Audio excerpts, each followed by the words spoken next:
Our passion at Productive Environment Institute is to help you accomplish your work and enjoy your life. Last week I talked about eliminating the clutter from your workplace. I truly hope you are happy with your progress.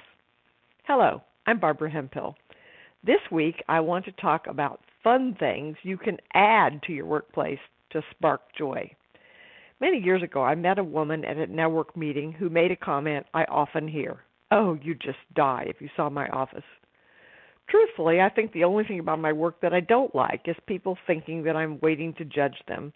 After all, it's their life, not mine, and I have no right or desire to judge. After several months, Mary finally invited me into her condo, and I have to admit I was shocked. Today, nothing would shock me. It was obvious that the process of making her office a productive environment was going to take some time, and I was concerned that she was going to get discouraged. As we were working, we found a completely filthy fish bowl. She shared that she just loved fish. The next time I came to her office, I brought her some fish, and we cleaned up the fish bowl until it sparkled. She was thrilled, and it proved to be a source of great encouragement as we progressed on her journey. Often we deprive ourselves of any joy, feeling we first have to pay the price. In my experience, that's a mistake and a missed opportunity. My office is full of items that I've been given through the years, but the key word is intentional.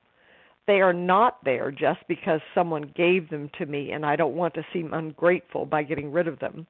They are there because they tell a story that brings me joy. If you've been around me for very long, you've probably known that for decades I was known as the Paper Tiger Lady, and I collected tiger paraphernalia. Much of it I've given away, but one piece of artwork that was given to me by Joe Polish sits above my desk and always makes me smile.